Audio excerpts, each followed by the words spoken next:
घोंसले के भीतर दो नन्हे बच्चे चिंकू और पिंकू भूख के मारे बिलख रहे थे।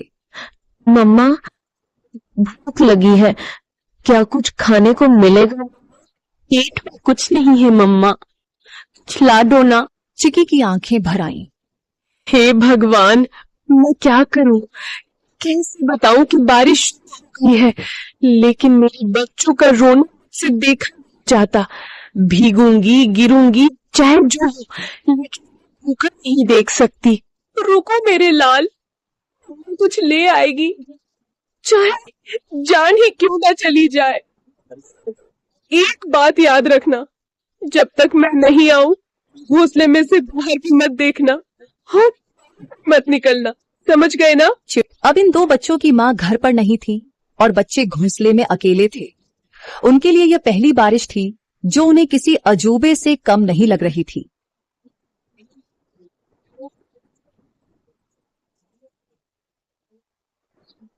चिंकू बार बार गर्दन बाहर निकालकर देख रहा था। अरे पिंकू, सुन रे, ये क्या चीज ऊपर से टपक टपक गिर रही है? कोई रो रहा है क्या? पिंकू घोंसले के कोने में दुबक कर बैठा था। अबे मूर्ख, रोने की आवाज नहीं है ये, बारिश है बारिश, आसमान बरस रहा है। डरावना और पानी इतना कहाँ से आता है रे? तो देख बाहर, मन ने कहा था बिजली चमकी तो घोंसले समेत भस्म हो जाओगे। चिंकू सहम गया।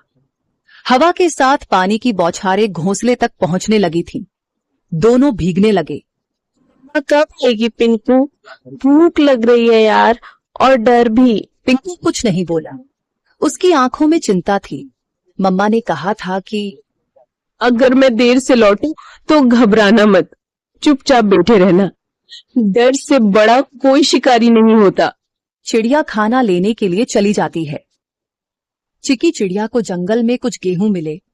उसने वो गेहूं को अपनी पतली टांगों से पकड़ा और तेज बारिश में फिर से बच्चों के पास लौटने की ठान ली। बारिश और हवा में अपना जोर दिखाना शुरू कर दिया था।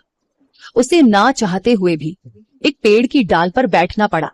हे राम, बच्चे अकेले हैं, घोंसला खुला है और ये बारिश बढ़ती ही जा रही है। यदि बारिश थोड़ी सी भी कम हो तो मैं सीधी दौड़ती हुई उड़कर अपने बच्चों के पास पहुंच जाऊंगी। तभी बगल की डाली पर टोनी तोता फुर्र से आकर बैठा। अरे टुनी बहन, यहाँ क्या कर रही है इस तूफानी बारिश में? तुम्हें होश भी है कि बच्चे अकेले हैं? टोनी भाई, क्या करूं, उड़ नहीं पा रही, पंख गीले हो गए हैं। बहन, कल की बात बताओ, कबूतर बहन के घोंसले के पास से जा रहा था। क्या हुआ वहाँ? बहन, एक सांप आया था, बहुत लंबा, काला, चुपचाप डालियों के पीछे पीछे सरकता हुआ सीधा घोंसले तक पहुंच गया। फिर किसी ने देखा नहीं? मैंने देखा, मैं ऊपर ही उड़ रहा था। जब देखा कि सांप कबूतर के बच्चों के ऊपर झपटा, मैं चीखा जोर से, सांप, सांप। सब पक्षी इकट्ठा हो गए, लेकिन तब तक बहुत देर हो चुकी थी। वो दो बच्चों को निगल गया बहन। चिकी सन्न रह गई। टोनी का चेहरा भावुक हो उठा। और जब कबूतर बहन आई ना, वो तो जैसे पगला गई थी।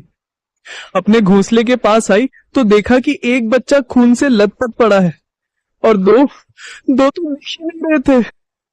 वो बार बार पुकार रही थी, मेरे बच्चे, मेरे लाल, कहाँ चले गए?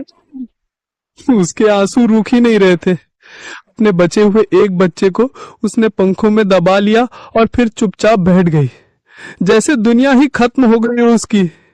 मैं बता नहीं सकता कितना दर्द था उस माँ की आंखों में। टुनी की आंखें भर आईं। टोनी बोला, तू समझ रही है ना बहन, ये बारिश सिर्फ पानी नहीं लाती, भूख से तड़पते शिकारी लाती है। जल्दी निकल, पेड़ों की आड़ लेकर जा, मत रुक। चिकी चिड़िया उड़ती है और अपने घर की ओर जाती है।